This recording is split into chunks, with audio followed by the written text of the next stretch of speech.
bless you. God bless you too. உங்களை ஒப்பு கொடுக்கிறேன் பாஸ்டர், செய்தியை கொடுங்கள். தேங்க்யூ. நன்றி ஐயா, நன்றி. அன்பின் பரலோக தகப்பனே சுவாமி, மறுபடியும் எங்களை ஆண்டவரின் நித்திய வெளிச்சத்தோடு சேர்த்து கொண்டதற்காக உமக்கு கோடான கோடி தோசை நமஸ்கார பலிகளை உமது பாதத்திலே வைக்கிறோம் சுவாமி. நீர் நல்லவர், நீர் வல்லவர் சுவாமி. ஆண்டவரே, உம்மோடு இருப்பதுதான் ஆண்டவரே எங்களுடைய ஆசையும் வாஞ்சையுமாய் இருக்கிறது. இந்த நாளிலும் ஆண்டவரே, இந்த நிமிஷம் வரைக்கும் ஆண்டவரே, பாடல்கள் ஊடாக, ஆண்டவரே செய்திகளின் ஊடாக, ஆண்டவரே ஜெபத்தின் ஊடாக, ஆண்டவரே உண்மை மகிமைப்படுத்திய ஒவ்வொருவரையும் ஆண்டவரை உமது பார்த்த நிலையில கொண்டு வருகிறேன். ஆண்டவரை திருப்படி அவர்களை ஆசீர்வதிங்கள் என்று சொல்லி இந்த வேளையிலே கெஞ்சி நிற்கிறேன் சுவாமி.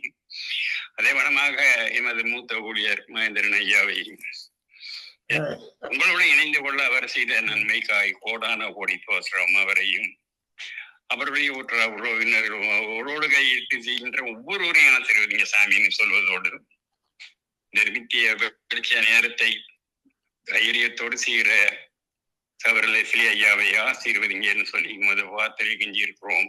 அவருடைய குடும்பத்தாரையும் அவருடைய பாரியாரையும் பிள்ளைகளையும் பேர பிள்ளைகளையும் சுவாமி இம்மட்டும் நீர் செய்த உதவிக்காக கோடான கோடி தோசரம் சுவாமி. அதவனமாக இந்த நாளிலும் கூட அவர் கையிட்டு செய்கின்ற ஒவ்வொரு காரியங்கள் இந்த வழி போகாதபடி ஆண்டவரை இந்த ஆன்லைன் நெட்ல ஒரு தொல்லைகளும் வராதபடி இயற்கையும் செயற்கையும் அவருக்கு ஜாதகமாய் இருக்கோணமாக மது பாத்திரை கெஞ்சி நிற்கிறேன் சுவாமி. அதவனமாக அடியானையும் ஆண்டவரை நீர் ஆசீர்வதிங்க. இந்த நாளிலும் ஆண்டவரை எனக்கு இடைப்பட்ட வார்த்தைகள் மகிமையின் 4 அனுபவங்கள், தேவனுடைய மகிமையின் 4 அனுபவங்களை பற்றி இன்றைய நாளிலே நாங்கள் தியானிக்க போகின்றோம். ஆவியானவர் அடியானை ஆசீர்வதிப்பார். ஏற்ற ஒருவருடைய செவியை திறந்து தருவார் என்று நம்பி இந்த செய்தியை உங்களுக்கு நான் தர ஆசைப்படுகின்றேன். அதாவது மகிமையின் 4 அனுபவங்கள். அதாவது நாம் எல்லோரும் திறந்த முகமாய் கர்த்தருடைய மகிமையை கண்ணாடியிலே காண்கின்றது போல கண்டு ஆவியாய் இருக்கிற கர்த்தரால் அந்த சாயலுக்காக தானே மகிமையின் மேல் மகிமை அடைந்து மறுரூபமாக்கப்படுகின்றோம் என்று வேதம் சொல்கிறது.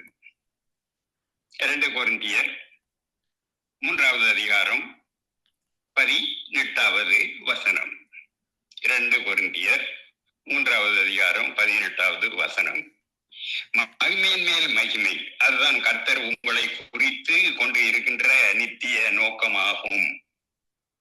மனிதனை சிருஷ்டிப்பிலே தன்னுடைய சாயலிலே சிருஷ்டித்தார், தமது ரூபத்திலே சிருஷ்டித்தார். நாசியிலே சுவாசத்தை ஊதி ஜீவ ஆத்மாவாக்கினார், மகிமையை வஸ்திரமாக கொடுத்தார். அந்த மகிமையின் சாயல் எவ்வளவு விசேஷமாக இருக்கும். நம்முடைய தேவன் மகிமையின் தேவன். அவரை மகிமையின் ராஜா என்று சங்கீதக்காரன் அழைக்கின்றான். சங்கீதம் 24:7 பிதாவாகிய தேவன் மகிமையின் தேவன் என்று அழைக்கப்பட்டார் என்று அப்போஸ்தலர்கள் நடவடிக்கையிலே 7:2வது வசனத்திலே வாசிக்கின்றோம். குமாரனாகிய தேவன் பிதாவின் மகிமையின் பிரகாசமும் அவருடைய தன்மையின் சொரூபமாக இருக்கிறார் என்று எபிரேயர் 1:3 வாசிக்கின்றோம். அவருடைய மகிமையை கண்டோம் என்று அப்போஸ்தலனாகிய யோவான் சாட்சி கொடுக்கிறார். யோவான் 1:14, யோவான் 1:14. அதே போல பரிசுத்த ஆவியானவரும் மகிமையின் ஆவியானவர் என்று அழைக்கப்படுகிறார் என்பதையும் 1 பேதுரு 4வது அதிகாரத்திலே 14வது வசனத்திலே வேதாகமம் அமையப்பட்டிருக்கிறது. 1 பேதுரு 4:14 எழுதப்பட்டு இருக்கிறது. மனிதன் கர்த்தருடைய காலத்துல ஒரு அற்பமான ஒரு சிருஷ்டிப்பாக இருக்கும் சங்கீதக்காரன் அதை குறித்து எழுதும் பொழுது மனுஷனை நீர் நினைப்பதற்கும் மனுஷகுமாரனை நீர் விசாரிக்கிறதற்கும் அவனை மாத்திரம் என்றேன். நீர் அவனை தேவதூதரிலும் சற்று சிறியவனாக்கினீர், மகிமையினாலும் கருத்தினாலும் அவனை முடிசூட்டினீர் என்று எழுதுகிறார். அதாவது சங்கீதம் 8வது அதிகாரத்திலே 4, 5வது வசனம் பண்டமாக குறிப்பிட்டு இருக்கிறார். அதனால மனிதன் பாவம் செய்த போது தேவனோடு உள்ள ஐக்கியத்தை இழந்து போகிறான். தேவனுடைய ஐக்கியத்தை இழந்து போகின்றான். அப்பா பிதாவே என்று அழைக்கின்ற ஒரு உறவு முறையை இழந்து விடுகிறான். நித்திய ஜீவனையும் இழந்தான். கொடுத்த ஆயுளையும் அதிகாரத்தையும் இழந்தான். தெய்வீக சுபாவத்தையும் குணாதிசயங்களையும் இழந்தான். நித்திய நோக்கத்தை இழந்தான். எல்லாவற்றிற்கும் மேலாக தேவ மகிமையையும் இழந்தான். ஆனால் இயேசு கிறிஸ்து மண் குலத்தின் மேல் அளவற்ற கிருபையும் அன்பும் பாராட்டி இழந்து போன மகிமையை மீண்டும் தரும்படியாக சித்தமானார். அவர் இழந்து போனதை தேடவும் ரட்சிக்கவுமே ரட்சிப்பதற்காகவே இந்த பூமிக்கு வந்தார். முதலாவது அவருடைய கிருபையின் மேல் கிருபை கிடைக்க உதவி செய்தார் என்று யோவான் 1வது அதிகாரம் 16வது வசனம் கூறுகிறது. இரண்டாவதாக பலத்தின் மேல் பலன், பலத்தின் மேல் பலன் என்று சங்கீதக்காரன் புத்தகத்திலே சங்கீதம் 84 7வது வசனத்திலே வாசிக்கின்றோம். மூன்றாவதாக பரிசுத்தத்தின் மேல் பரிசுத்தம் என்று வெளிப்படுத்தின விசேஷம் 22வது அதிகாரத்திலே 11வது வசனத்திலே வாசிக்கின்றோம். கடைசியில் மகிமையின் மேல் மகிமை அடைய என்று 2 கொரிந்தியர் 3வது அதிகாரம் 18வது வசனத்திலே வழிவகுத்தார். 2 கொரிந்தியர் 3:18. தேவ ஜனங்கள் ஒரே நிலைமையில் இராதபடி அனுதினமும் ஆவிக்குரிய ஜீவத்திலே மென்மேலும் உயர்ந்து கொண்டே இருக்க வேண்டும். கிறிஸ்துவின் பூரணத்தை அடைய வேண்டும். மறுரூபமாக்கப்பட வேண்டும். தேவ மகிமையை சுதந்திரித்துக் கொள்ள வேண்டும் என்பதே கர்த்தருடைய நோக்கம். அதற்காகவே பல்வேறு அபிஷேகங்களை கர்த்தர் கொடுத்து வருகிறார். பரிசுத்தற்கென்று பரிசுத்த ஆவியின் அபிஷேகம், அக்கினி ஜுவாலையாக விளங்குவதற்கென்று அக்கினி அபிஷேகம், ஆண்டவரை ஆராதித்து தொழுவதற்கென ஆனந்த தைல அபிஷேகம், வல்லமையாக ஊழியம் செய்வதற்கென்று வல்லமையின் அபிஷேகம், இன்னும் கண்ணீரின் அபிஷேகம், மனதுருக்கத்தின் அபிஷேகம், அன்பின் அபிஷேகம், விண்ணப்பத்தின் அபிஷேகம் என்று பல அபிஷேகங்களை கொடுத்து கடைசியாக மணவாட்டிக்கென்று மகிமையின் அபிஷேகத்தையும் காணிங்க, மணவாட்டிக்கென்று மகிமையின் அபிஷேகத்தையும் எங்களுக்கு கொடுத்திருக்கிறார். அல்லேலூயா. அந்த மகிமையின் அபிஷேகத்திலே மணவாட்டி சபை, ஆத்மா மணவாளன் கிறிஸ்துவை போல மறுரூபம் ஆகிறது. இதற்காகவே ஒவ்வொருவரும் 4 முக்கியமான ஆவிக்குரிய அனுபவ வழியாக கடந்து செல்ல வேண்டும். அந்த அனுபவங்கள் என்ன என்று தியானிப்போமாக. முதலாவதாக மகிமையில் நாங்கள் காண்கின்ற ஒரு அனுபவம். அப்பொழுது அவன் உம்முடைய மகிமையை எனக்கு காண்பித்தருளும் என்றான் என்று யாத்திராகமம் 33:18 வாசிக்கின்றோம். தேவனுடைய மனுஷனாகிய மோசே சிவந்த சமுத்திரத்தின் கரையில தேவனுடைய வல்லமையை கண்டார். வனாந்தரத்திலே அவருடைய ஓங்கிய புயத்தை உயர்த்தி கரத்தை கண்டார். இஸ்ரவேலரை போஷித்து தேவனுடைய அன்பை மனதுருக்கத்தையும் கண்டார்.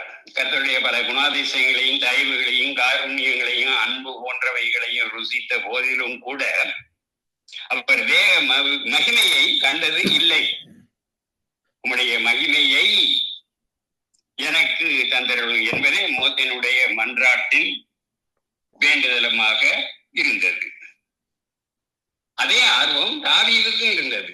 கர்த்தரிடத்திலே ஒன்றை கேட்டேன், நான் அதையே நாடுவேன், நான் கர்த்தருடைய மகிமையை பார்க்கும்படியாகவும் அவருடைய ஆலயத்தில ஆராய்ச்சி செய்யும்படியாகவும் நான் என் ஜீவனுள்ள நாளெல்லாம் கர்த்தருடைய ஆலயத்திலே தங்கியே இருப்பதை நாடுகின்றேன் என்று சொல்கிறார். சங்கீதம் 27:4 சங்கீதம் 27:4 அந்த வாஞ்சையை கர்த்தர் கண்டு தாவீதுக்கு தம்முடைய மகிமை எல்லாம் வெளிப்படுத்த சித்தமானார். அதை தாவீது எழுதும் பொழுது, இப்படி பரிசுத்த ஸ்தலத்திலே உம்மை பார்க்க ஆசையாயிருந்து உமது வல்லமையும் உமது மகிமையும் கண்டேன் என்று குறிப்பிடுகிறார். சங்கீதம் 63:2 மகிமையை காணும் அனுபவத்தை கொடுக்கும்படியாகவே கர்த்தர் பேதுருவையும் யாக்கோப்பையும் யோவானையும் உயர்ந்த மலைக்கு அழைத்து கொண்டு போய் அவர்களுக்கு முன்பாக மறுரூபமாகி அவர்களுக்கு தம்முடைய மகிமையை காண்பித்தார். அப்போஸ்தலனாகிய பவுல் சவுலாய் இருந்த நாட்களிலே கிறிஸ்தவர்களை ஒடுக்கும்படியாக தமஸ்கு வீதியிலே சென்ற பொழுது அவர் மேலே தெய்வீக ஒளி வீசியது. தேவ மகிமையை கண்டதினாலே அவருடைய 2 கண்களும் குருடாகி போய்விட்டது. பாவ கண்களோடு, மிக கவனமாக பாருங்க இதை, பாவ கண்களோடு பரிசுத்தமுள்ள தேவனை மகிமையை ஒரு நாளும் தரிசிக்கவே முடியாது. பரிசுத்தம் இல்லாதபடி ஒருவனும் கர்த்தரை தரிசிப்பது இல்லை என்று வேதம் சொல்லுகிறது, எபிரேயர் 12:14. எனவே அவருக்கு கண் பார்வை இல்லாம போய்விட்டது. உங்கள் கண்கள் தேவ மகிமையை காண வேண்டுமே என்றால் நீங்கள் இயேசுடைய இரத்தத்தினாலே முழுவதுமாக கழுவப்பட்டு அவருடைய சிட்டைக்குள் மறைந்து இருக்கின்ற அனுபவம் உங்களுக்குள் இருக்க வேண்டும். சாதாரணமான மனுஷனால் மதியத்திலே சூரியனுடைய வெளிச்சத்தை சில நொடிகள் பார்க்க முடியாது. அப்படியானால் கர்த்தருடைய அளவற்ற மகிமை தரிசிப்பது எப்படி? எவ்வளவு பரிசுத்தம் எமக்கு தேவை? கர்த்தரை தரிசிப்பதற்கு பரிசுத்தத்தோடு கூட விசுவாசமும் அவசியம். விசுவாசம் ஒரு தெய்வீக வல்லமை. நீ விசுவசித்தால் தேவனுடைய மகிமையை காண்பாய் என்று வேதம் சொல்கிறது. யோவான் 11:40 விசுவாசத்தின் மூலமாக தேவனுடைய மகிமையை கண்ணார கண்டு மேல் மகிமை அடைய முடியும். சேவான் எப்படி தேவ மகிமையை கண்டார்? அவர் எப்பொழுதும் விசுவாசத்தினாலும் பரிசுத்த ஆவியினால் நிரம்பப்பட்டிருந்தபடியினாலே என்று அப்போஸ்தலர் நடவடிக்கையில் 6வது அதிகாரத்தில் 5வது வசனத்திலே வாசிக்கின்றோம். தேவ மகிமையை தரிசித்து ஏதுவாக அவருக்கு இருந்தது. சேவானினுடைய பகைவர்கள் அவனை கல்லறிந்து அவனை பரிசுத்த ஆவியினால் நிறைந்தவனாக வானத்தை பண்ணாந்து பார்த்து தேவனுடைய மகிமையையும் தேவனுடைய வலது பாரதத்திலே இயேசுவானவர் நிற்கிறதையும் கண்டு, அதோ வானம் திறந்திருக்கிறதையும் மனுஷகுமாரன் தேவனுடைய வலது பாரதத்திலே நிற்கிறதையும் காண்கிறேன் என்று சொல்லுகிறார் என்பதையும் நாங்கள் அப்போஸ்தலர் நடவடிக்கையில 7வது அதிகாரத்திலே 55-56வது வசனத்திலே வாசிக்கின்றோம். நம் பூமியிலே வாழ்கிற நாளெல்லாம் கர்த்தருடைய முழு மகிமையில் நம்மால் காண முடியாது. எப்பொழுது நிழலாட்டமாக பார்க்கின்றோம், அப்பொழுது முகமுகமாக பார்ப்போம். மகிமையின் தேசமாகிய பரலோகத்திற்கு செல்லும் பொழுது அவருடைய முழு மகிமையும் கண்டு களி கூறுவோம். ஆகவே கர்த்தருடைய வருகையிலே அவரை தரிசிக்க ஆவல் கொள்வோமாக என்பதோடு, 2வதாக மகிமை பிரதிபலிக்கும் அனுபவம். மகிமையை பிரதிபலிக்கும் அனுபவம் எழுத்துக்களினால் எழுதப்பட்டு கற்களினாலே பதிந்திருக்கின்ற மரணத்திற்கு ஏதுவான ஊழியத்தை செய்ய மோசேயினுடைய முகத்திலே மகிமை பிரகாசம் உண்டானபடியினாலே இஸ்ரவேல் புத்திரர்கள் அவருடைய முகத்தை நோக்கி பார்க்க கூடாது இருந்தார்கள் என்று 2 கொரிந்தியர் 3:7 வாசிக்கின்றோம். 2 கொரிந்தியர் 3:7 வாசிக்கின்றோம். மோசே தேவனுடைய மகிமையை காண்கின்ற பாக்கியத்தை பெற்றிருந்தார். மகிமை பிரதிபலிக்கும் அனுபவத்தையும் பெற்றிருந்தார். கண்களை வெடிப்பிலே தங்கியிருந்து நம்முடைய மகிமையை எனக்கு காண்பியும் என்று அவர் மன்றாடிய பொழுது தேவ மகிமையை கண்டார். ஆனால் 40 நாட்கள் இரவும் பகலும் சீனாய் மலையிலே ஏறி தேவ பிரசன்னத்திலே இடைவிடாது தரித்திருந்த போது அவரை அறியாமலே தேவ மகிமை அவர் மேல் பிரகாசிக்க ஆரம்பித்தது. மலை மேலே இருந்து கீழே இறங்கிய பொழுது இஸ்ரவேல் புத்திரர்கள் அவர் முகத்தை பிரகாசித்திருப்பதை கண்டார்கள். மோசே அவரோடு பேசும்படியாக உள்ளே பிரவேசிக்கும் வரைக்கும் முக்காடை திரும்ப திரும்ப முகத்திலே போட்டு மூடிக்கொள்ளுவான் என்று யாத்திராகமம் 34வது அதிகாரம் 35வது வசனம் தெளிவாக எடுத்து கூறுகிறது. மனுஷனுடைய முகத்திலே இயற்கையான மகிமையோ பிரகாசமோ இருப்பது இல்லை. ஏனென்றால் எல்லோரும் பாவம் செய்த தேவ மகிமை இழந்து போனார்கள் என்று ரோமர் 3:23 வேதம் சொல்லுகிறது. ஆனால் தேவ சமூகத்திலே இருக்கும் பொழுது தேவனுடைய மகிமை ஒரு மனிதனுடைய முகத்திலே இறங்கி பிரகாசிக்க செய்கின்றது. அப்படியேதான் மோசே தேவனுடைய மகிமையை பிரதிபலித்தார். சந்திரனுக்கு இயற்கையான வெளிச்சம் கிடையாது. ஆனால் பகலெல்லாம் சூரியனை பார்த்து கொண்டு இருப்பதினாலே அது சூரியனுடைய வெளிச்சத்தை உறிஞ்சி பெற்றுக்கொண்டு இரவிலே இனிய நிலவாக ஒளி வீசுகின்றது. தேவனுடைய பிள்ளைகளே, எவ்வளவுக்கு எவ்வளவு கர்த்தருடைய பாதத்திலே நேரத்தை செலவழிக்கிறீர்களோ அவ்வளவுக்கு அவ்வளவு தேவனுடைய மகிமையினாலே அவருடைய காரியங்களிலே எழும்பி பிரகாசிப்பார்கள். ஆனால் தேவ சமூகத்திலே அமராதபடி உலக நோக்கமாக மனமும் மாமிசமும் விரும்புகிறதை செய்யும் பொழுது பாவம் பிரவேசிக்கும், மகிமை இழந்து போவார்கள். கர்த்தர் மோசேயை அழைத்து விடியற் காலையிலே நீ ஆயத்தமாகி சீனாய் மலை மேலே ஏறி அங்கே மலையின் உச்சியிலே காலமே என் சமூகத்திலே வந்து நில் என்று சொல்லுகிறார் என்று யாத்திராகமம் 34:2 வாசிக்கின்றோம். தேவ சமூகத்திலே எதிர்பார்ப்போடு வந்து நின்று விடுவதுதான் மகிமையின் வழி.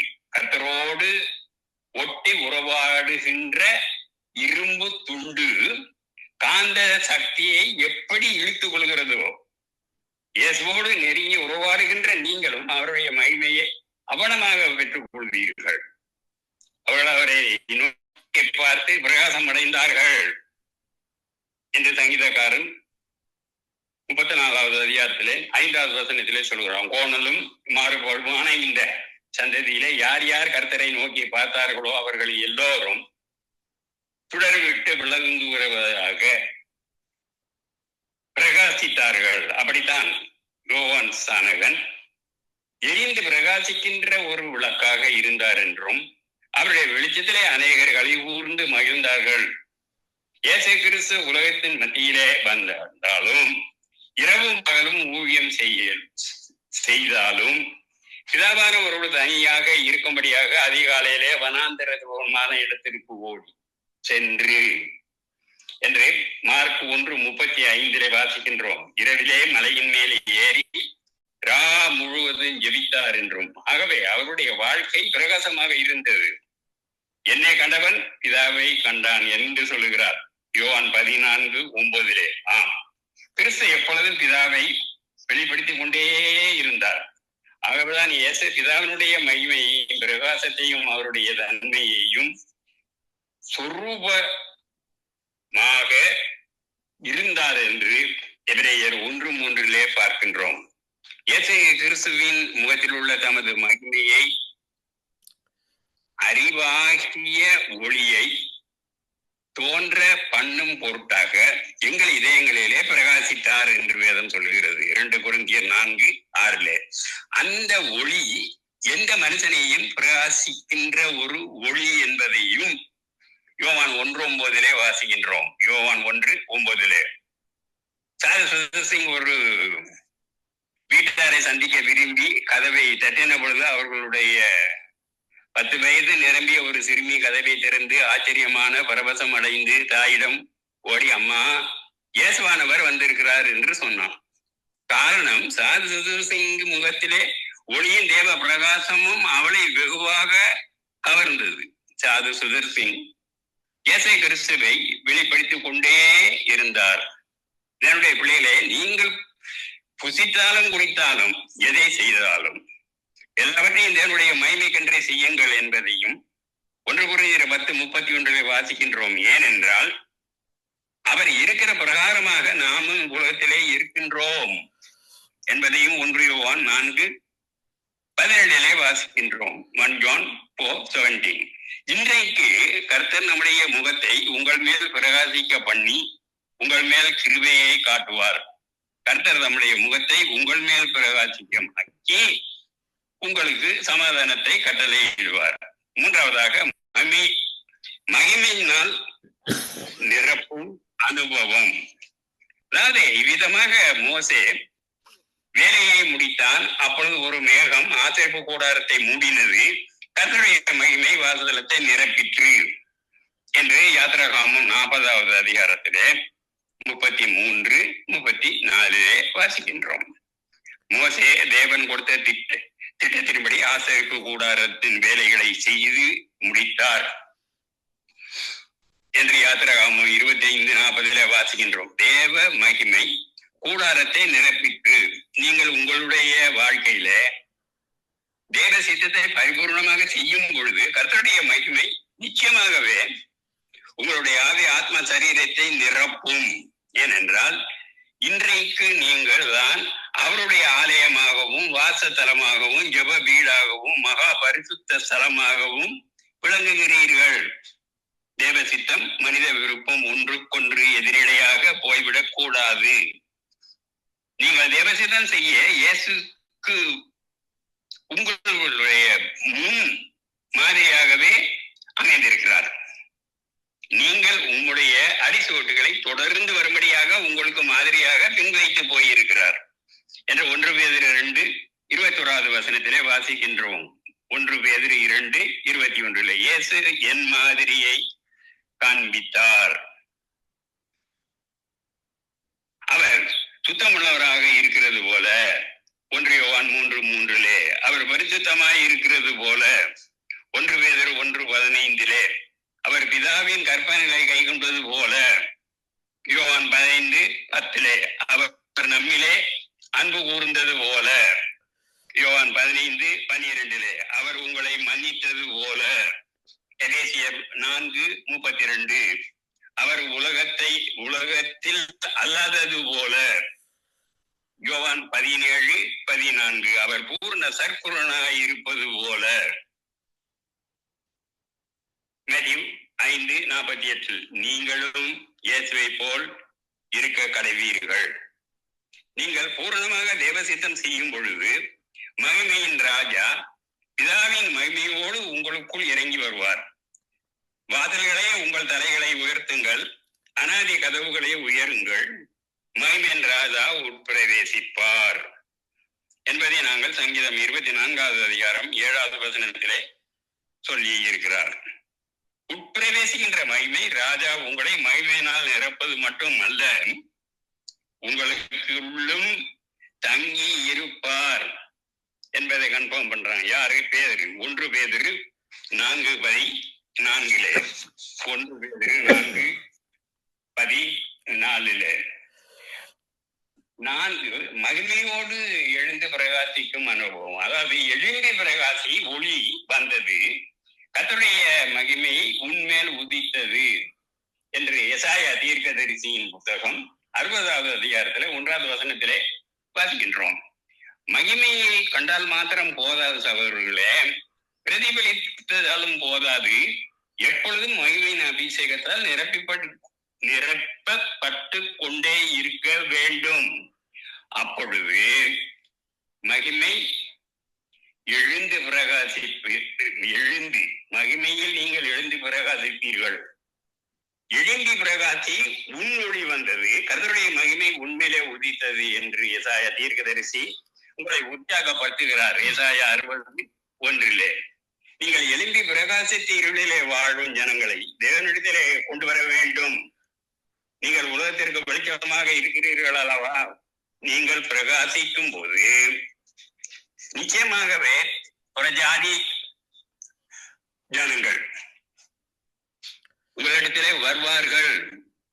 உங்கள் வெளிச்சத்திரத்திற்கு ஜாதிகளும், உதிக்கின்ற உன் ஒளி இடத்திற்கு ராஜாக்களும் நடந்து வருவார்கள் என்று எசாயா தீர்க்கதரிசியின் புத்தகம் 60வது அதிகாரத்திலே 3வது வசனத்திலே வாசிக்கின்றோம்.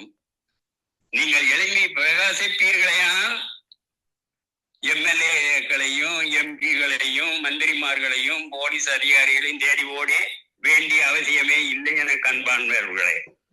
வெளிச்சத்தை தேடி ஈசன் எப்படி வந்து வருகிறதோ அதே போல நிச்சயமாகவே பிரச்சனை உள்ள மக்கள் ஜெபத்திற்காக உங்களை தேடி ஓடி வருவார்கள். இதோ இருள் பூமியையும் காரில் ஜனத்தையும் மூடும், ஆனால் உன்மேல் கர்த்தர் உதிப்பார், அவருடைய மகிமை உன்மேல் காணப்படும் என்பதை எசாயா தீர்க்கதரிசியின் புத்தகம் 60வது அதிகாரத்திலே 2வது வசனத்திலே வாசிக்கின்றோம். நீங்கள் எவ்வளவுக்கு எவ்வளவு உங்களுடைய நேரங்களையும் வரங்களையும் கிருபைகளையும் தாளந்துகளையும் கர்த்தருடைய ஊழியத்திற்கென்று செலவழிப்பீர்களோ அவ்வளவுக்கு அவ்வளவு தேவனுடைய மகிமை உங்களை நிரப்பிக் கொண்டே இருக்கும். இறைக்கின்ற கிணறு ஊறிக்கொண்டே இருக்கும் அல்லவா? மலை மேல் இருக்கின்ற பட்டணம் மறைந்திருக்க மாட்டாது அல்லவா? ஆகவே தேவனுடைய பிள்ளைகளே, மனித கரத்தினால் அல்ல, தேவ மகிமையை பார்த்து கர்த்தருக்கு மகிமையாய் எழும்பி பிரகாசியுங்கள். மனுஷ அப்பத்தினால் அல்ல, தேவனுடைய வாயிலே இருந்து புறப்படுகின்ற ஒவ்வொரு வார்த்தையினாலும் பிழைப்பான். ஆகவே உபாசித்து ஜெபித்து தேவ ஆவியானால் மகிமையினாலும் நிரப்பப்படுங்கள். வேதம் சொல்லுகிறது, கர்த்தருக்காக காத்திருக்கிறவர்களோ புதுவிலன் அடைந்து கழுகுகளை போல திட்டைகளை அடித்து எழும்புவார்கள் என்றும், அவர்கள் ஓடினாலும் களைப்படையார்கள், ஓடினாலும் இளைப்படையார்கள், நடந்தாலும் சோர்ந்து போக மாட்டார்கள் என்று எசாயா 40:31 வாசிக்கின்றோம். கர்த்தர் உங்களை எழுப்பி பிரகாசிக்க செய்யும் பொழுது எப்பொழுதும் உங்களை தாழ்த்தி கர்த்தரை உயர்த்தி கொள்ள மேன்மைப்படுத்திக் கொண்டே இருங்கள். கனத்தையும் மகிமையும் அவருக்கு செலுத்துங்கள். அவர் பெருகவும் நான் சிறுகவும். யோவான் 3:30 அவர் சொல்லுகிறது. யோவான் ஸ்நானகன் சொல்லுகிறது போல எப்பொழுதும் அவருடைய நாமத்தை உயர்த்துங்கள், அப்பொழுது மகிமையின் மகிமை நீங்கள் அடைவீர்கள். அவருடைய பரிசுத்த நாமத்தை குறித்து மேன்மை பாராட்டுங்கள்.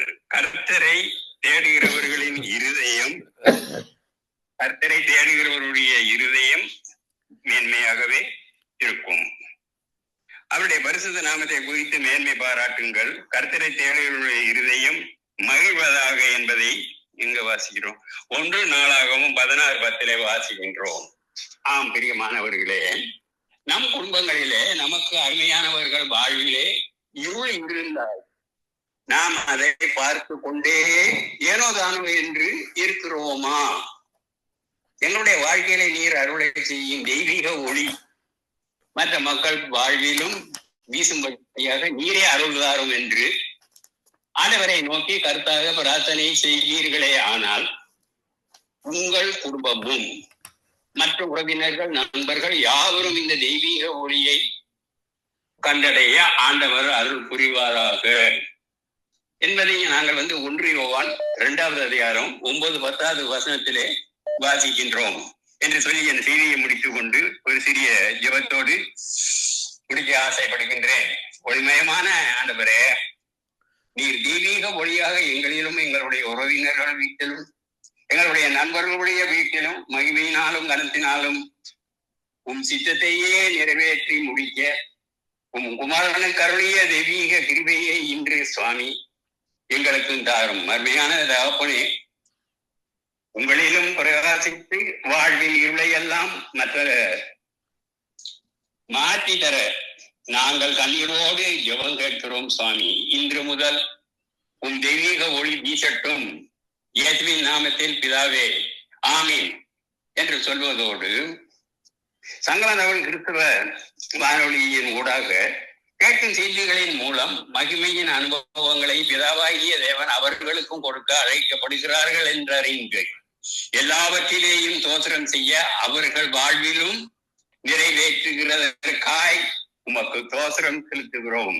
ரட்சிக்கப்படாதவர்கள் ரட்சிக்கப்பட வேண்டும் சுவாமி. நித்திய வெளிச்சத்திற்குள் கொண்டு வாரும் தெய்வமே என்று ஜெபம் கேட்கிறோம். கர்த்தராகிய இயேசு கிறிஸ்துவின் இனிய நாமத்தினால் பிதாவே ஆமேன் என்று சொல்லி உங்களிடமிருந்து என் செய்தியை முடித்துக் கொண்டு விடை பெறுகின்றேன். ஆமேன், ஆமேன். ஆமேன், ஆமேன். நன்றாக ஒரு வார்த்தையை கொடுத்தீர்கள் பாஸ்டர் ஞானப்பிரகாசம். நன்றாக இருந்தது, பெரிய ஆசீர்வாதமாக இருந்தது. Unless we see, humble ourselves and work, bringing forth the glory of God like Moses did, and seek his face and his kingdom, and bring forth his glory down here on earth, that is the only way in which God has behooved himself to bring forth honor and glory to his people through his kingdom. So thank you for that wonderful word with which you have blessed us with many verses that is coming out of the word of God. Through Moses' life, you made him a good example right through how God used him. And, literally his face was filled with glory. He had to cover his face with a veil until it departed a little bit from him. And he was able to reveal it after that. So forth. We have got a big lesson to learn from your word today. Thank you for that wonderful word. Pastor ஞானப்பிரகாசின் வார்த்தையின் பகுதியிலே நாங்கள் இன்று பெரிய ஒரு ஆசீர்வாதத்தை பெற்றிருக்கிறோம். கர்த்தரே அவரை ஆசீர்வாதித்து அவருக்கு தகுதியான எல்லா பலன் வசதிகள் எல்லாத்தையும் கொடுப்பாராக. ஆசீர்வாதத்தின் பெறுவதற்கு மட்டுமில்லை, நாங்கள் கடமைப்பட்டிருக்கிறோம் அவருக்காக ஜெபிப்பதற்கு. Thank you. God bless you pastor. Amen, amen. Thank you sister. உங்களுடைய ஆசீர்வாதத்துக்காக காத்திருந்த எனக்கு நீங்கள் கொடுக்கிற ஆசீர்வாதத்தை நான் பெற்றுக்கொள்வேன் என்று நிச்சயமாகவே நான் நம்புகிறேன். அதே வளமாக நித்திய வெளிச்ச நேரத்து ஊழியத்தையும் ஆண்டவர் ஆசீர்வதிப்பார் என்று சொல்லி மறுபடியும் உங்களை சந்திக்கும் வரை உங்களிடமிருந்து விடைபெறுகிறேன். ஆமேன், ஆமேன், ஆமேன். ஆமேன், ஆமேன். அடுத்ததாக நாங்கள் சிஸ்டர் சுகுமாரி வத்தலை ஸ்ரீலங்காவில் இருந்து வருவதற்கு நாங்கள் எதிர்பார்க்கிறோம். சிஸ்டர் சுகுமாரி நிற்கிறீர்களா? சிஸ்டர் சுகுமாரி அவர் வராவிட்டால் நாங்கள் பிரதர் மகேந்திரன் அவர்கள் அன்புடன் அரவணைப்போம். அவர் வந்து அடுத்த பகுதியில் உள்ள வார்த்தையை எங்களுடன் பகிர்ந்து கொள்வார். Brother Mahendran. Praise Lord, sister. Praise Lord. Bless you. வாருங்க. God bless you. Welcome. உங்களுடைய குரலை கேட்க நன்றாக இருக்கிறது. வந்து கர்த்தரின் வார்த்தையை பகிர்ந்து கொள்ளுங்க.